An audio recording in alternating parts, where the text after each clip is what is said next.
Selamat pagi Bapak Ibu, Saudara-saudara. Rasanya kita lama ya gak ketemu ya? Berasa lama gak sih? Enggak ya? Iya. Gak ketemu juga gak apa-apa gitu kan. Ya maklum Bapak Ibu, saya lagi siksak kan.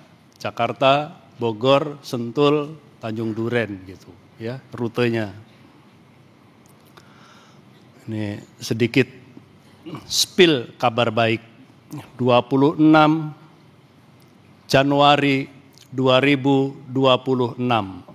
Wah, ada peristiwa besar yang akan terjadi. Saudara jangan pikir Pak David mau kawin lagi tuh gitu. Tanggal cantik 26/1/2026. Keluarga besar Gereja Kristen Indonesia akan tambah satu anggota lagi. GKI Sentul yang sekarang sedang kita ikut serta melayaninya.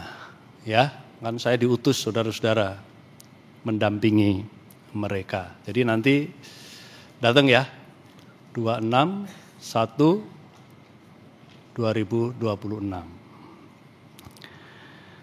Tahun 2021, seorang musisi perempuan yang terhitung masih belia, kelahiran 1991, ya lebih muda 1 tahun dari anak saya yang pertama.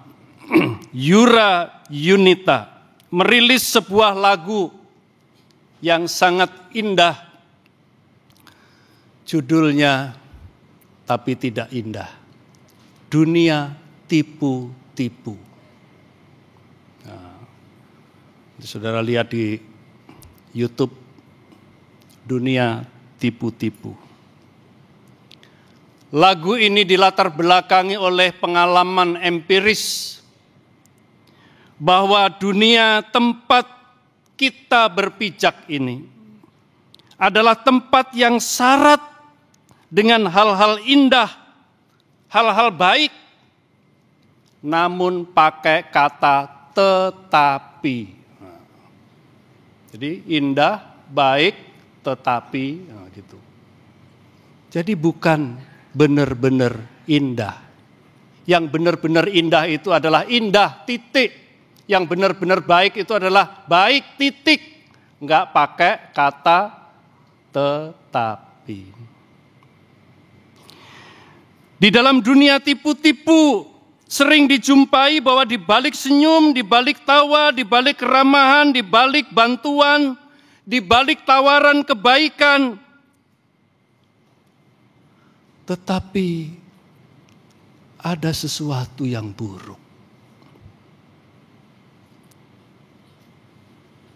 Dan jauh sebelum Yura Yunita lahir di tahun 1991 itu, ada musisi hebat lainnya legendaris di negeri kita ini tahun 70-an. Ini eranya siapa nih? Eranya Pak Erdi ya, yang suka nyanyi-nyanyi gitu kan. Tahun 1977 tepatnya dirilis sebuah karya yang sampai sekarang menjadi lagu yang sangat legendaris. Musisi itu adalah seorang gitaris hebat dari sebuah grup band legendaris juga, God Bless. Pak Erdi suka juga dengan God Bless, fansnya. Judulnya apa Pak? Lagunya? Apa? Yang nyanyi adalah seorang penyanyi rock di grup ya vokalis God Bless itu, Ahmad Albar. Apa lagu yang sangat terkenal? Dunia ini panggung sandiwara. Ya kan?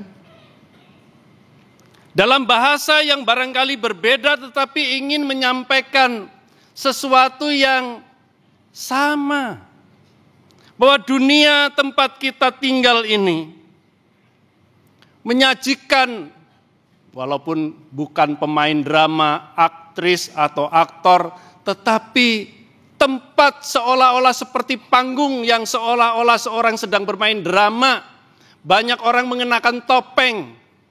Topeng itu bisa saja wajahnya itu ceria, senyum, ya, mempesona, tetapi di balik senyuman itu ada racun, bisa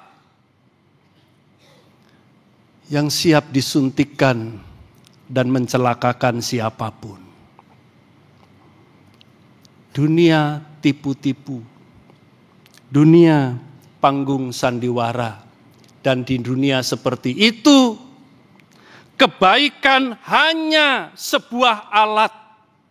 Kebaikan adalah alat, bahkan senjata yang dipakai oleh si pelaku untuk memperdaya orang lain. Memperalat kebaikan, menutupi kebusukan, menjadikannya senjata ampuh untuk seseorang meraih kepentingan pribadinya, agendanya. Bukan hanya menjadi topik dalam lagu-lagu yang dibuat oleh para musisi, tetapi ini sebenarnya kita bicara topik kehidupan kemanusiaan kita dari zaman ke zaman. Ya kan, tadi Ahmad Albar, tapi sekarang dia punya istri muda gitu ya, muda terus punya anak lagi kalau nggak salah ya. Yang orang tanya, itu anaknya apa, cucunya gitu. Tapi era tahun 70-an. Tapi musisi lain yang masih belia 91 juga menulis hal yang sama. Agaknya konteks hidup di dunia ini ya mirip-mirip. Memperalat kebaikan itu adalah topik kemanusiaan dari zaman ke zaman. Sekarang kita buka Alkitab kita dan kita lihat apa yang kita baca tadi. Bacaan leksioneri hari ini, bukan saya yang pilih, dibuka oleh kitab Amos, pasal 8 ayat 4 sampai 7. Amos itu seorang nabi yang berkarya, dipanggil Tuhan melayani, kira-kira 7 atau 8 abad sebelum Tuhan Yesus ada, lahir di dunia. Ya, sebelum Masehi, sekitar 780 sekian sebelum Masehi. Dan yang disampaikannya di dalam kitab yang kita baca tadi adalah sebuah teguran keras, kritik tajam terhadap realitas kehidupan umat Allah.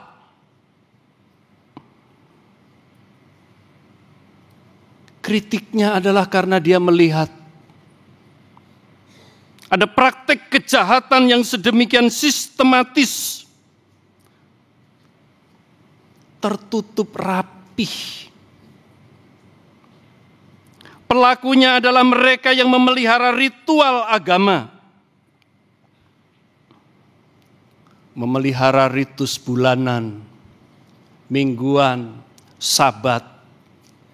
Tetapi bagi orang jahat, semua yang baik hanya menjadi alat, selingan. Ya, breaklah dari situasi sosial, dari praktek sosial, lalu kemudian melakukan praktek ritual, tapi ini selingan, sekedar formalitas. Karena itu ketika merayakan peribadahan,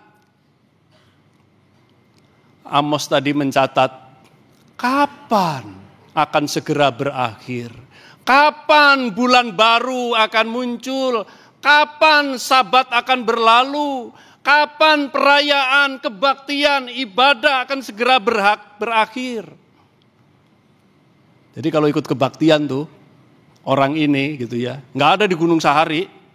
Saudara nggak usah khawatir melototin saya gitu, ini mau nyinggung nih gitu. Selalu bertanya, kapan aminnya? Kapan berakhir? Ya kan? Itu yang dicatat di dalam Amos. Ini cuma pakai bahasa saya aja. Kapan bulan baru? Kapan Sabat berlalu? Kapan perayaan ibadah akan segera berhenti dan kita segera mempraktekkan apa yang menjadi rutin kita di luar sana, melakukan kejahatan-kejahatan tanpa belas kasihan, memanfaatkan kelemahan, kemiskinan, kesulitan orang lain untuk mendapatkan keuntungan. Melakukan transaksi-transaksi di pasar yang semuanya itu penting dan baik. Karena kalau pasar nggak berjalan, ekonomi berhenti, kita juga kesulitan, ya kan? Semua itu baik. Tetapi di tangan orang jahat, semua yang baik, neraca, timbangan, ukuran untuk bertransaksi secara fair berubah menjadi alat mengesahkan transaksinya yang curang sebab neracanya dimanipulasi, timbangannya dikurangi, ukurannya dikorup. Semua yang baik di tangan orang yang hatinya jahat akan menjadi senjata. Senjata yang merugikan banyak orang. Bukankah ini kalau pakai bahasa Yura Yunita, dunia tipu-tipu? Minggu kita tipu Tuhan karena datang ke gereja dengan pakai topeng. Senin sampai Sabtu kita tipu sesama kita. Enggak ada di Gunung Sahari. Ya, enggak ada. Injil yang kita baca hari ini kompak. Leksioneri hari ini sinambung namanya. Yang kita baca adalah perumpamaan Tuhan Yesus, topiknya sama. Sekitar dunia tipu-tipu. Bendahara yang tidak jujur.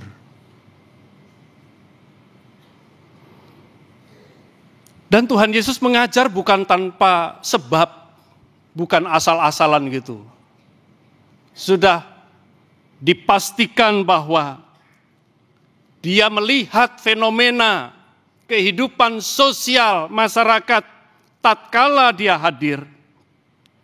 Bahwa praktek hidup yang tidak jujur memperalat kebaikan untuk menutupi kejahatan atau memperalat kebaikan untuk mensukseskan atau melancarkan agenda kepentingan pribadi itu biasa, umum, common, di mana-mana.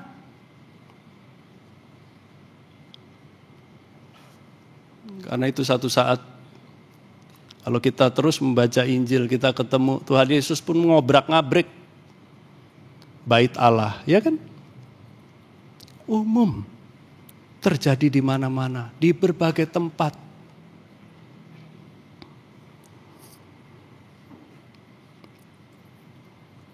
Dia bercerita tentang seorang bendahara yang nasibnya sedang di ujung tanduk. Ya toh? Tuannya dapat laporan bahwa bendahara ini telah mengelola uang dengan tidak bertanggung jawab. Suruh mempertanggungjawabkan. Alih-alih dia memberikan pertanggungjawaban atau mengaku salah dan minta ampun, tetapi yang dilakukan adalah sesuatu tindakan yang mencengangkan. Cerdik, tetapi kecerdikan di tangan orang yang hatinya jahat akan melahirkan sebuah tindakan yang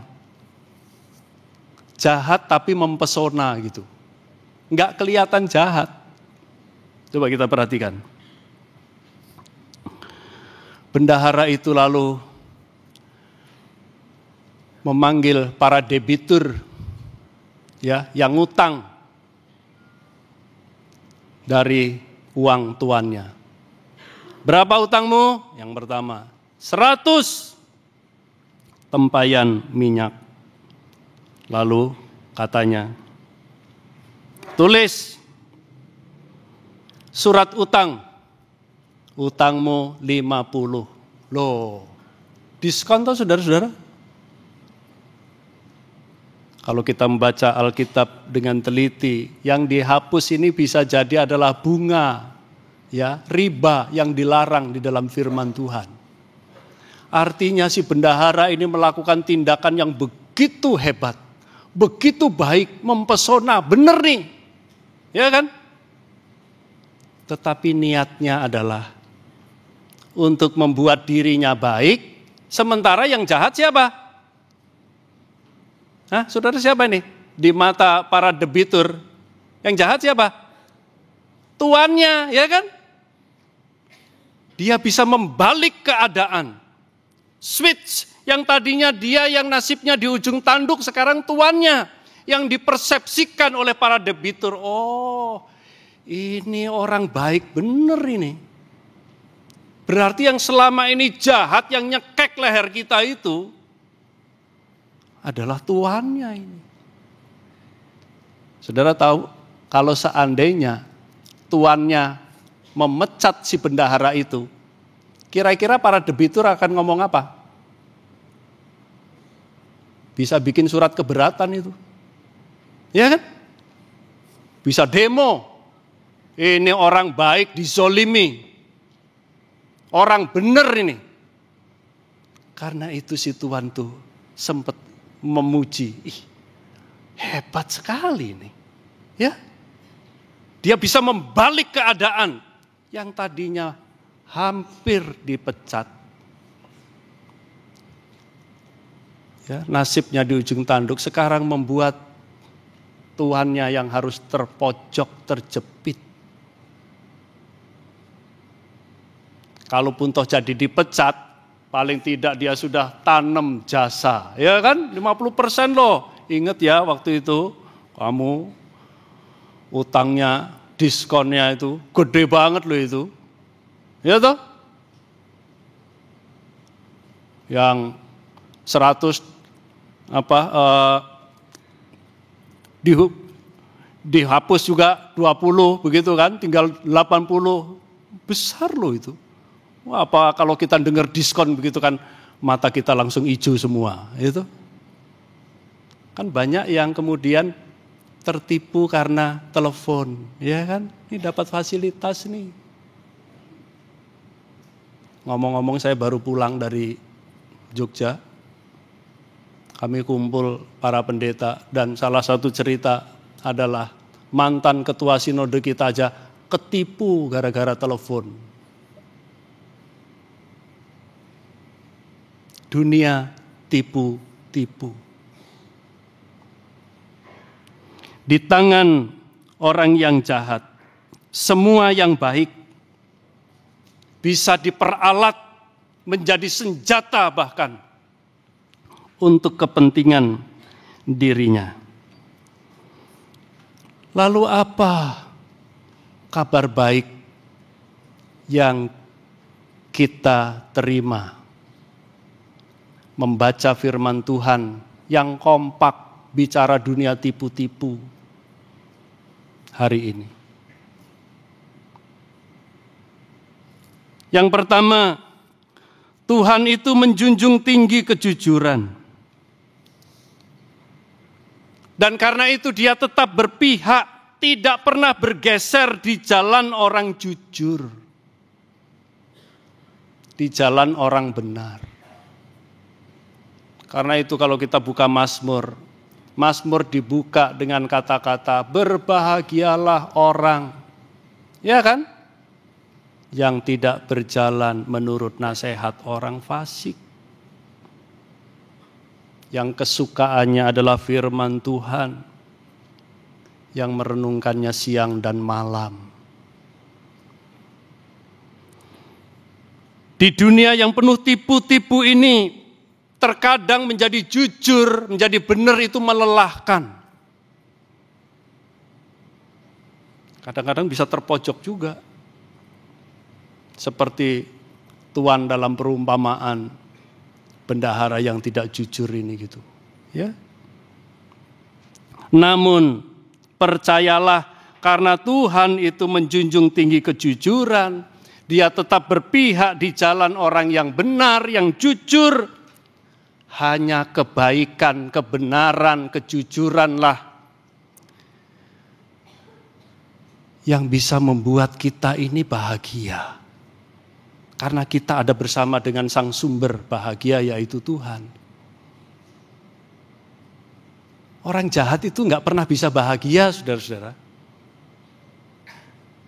Ya kalau nggak percaya, coba aja deh praktekin kejahatan. Orang jahat itu adalah orang yang tidak pernah bisa bahagia. Karena itu dia juga tidak pernah bisa membahagiakan orang lain. Kalau saudara baca kejahatan yang dilakukan oleh anak Adam yang pertama, Kain, ya kan? Kalimat Tuhan apa ketika menyapa Kain? Kenapa mukamu muram? Gitu kan? Orang jahat itu nggak bisa bahagia, saudara-saudara. Merana. Karena itu kehadirannya tidak mungkin membawa kebahagiaan bagi orang lain. Sebab kita ini hanya bisa memberi dari apa yang kita punya. Kalau nggak punya kebahagiaan gimana bisa bikin orang bahagia?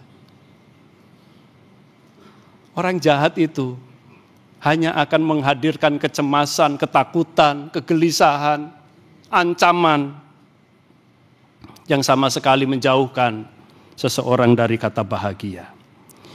Ibu Teresa pernah berkata, jangan biarkan setiap orang yang datang pada Anda pergi tanpa merasa lebih baik, pergi tanpa merasa lebih bahagia dibanding sebelum ketemu Anda. Karena itu jadilah ungkapan hidup dari kebaikan Tuhan. Tidak ada orang yang pernah bisa melihat Tuhan. Tapi setiap kebaikan yang mengalir dari seseorang, itulah wujud dari kehadiran Tuhan yang hidup, yang akan dirasakan dan dialami oleh orang lain. Kebaikan dalam wajah Anda, kebaikan dalam mata Anda, kebaikan dalam senyum Anda. Apapun itu.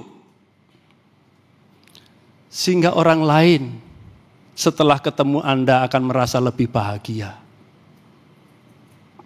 dibanding sebelumnya. Yang kedua, Tuhan tidak pernah tertipu betapapun kejahatan itu acap kali disembunyikan dengan kebohongan yang mempesona. Di dunia yang tipu-tipu ini, kejahatan kadang-kadang dikemas dengan cara yang sangat mempesona, menggiurkan, menimbulkan simpati. Tapi Tuhan adalah kebenaran.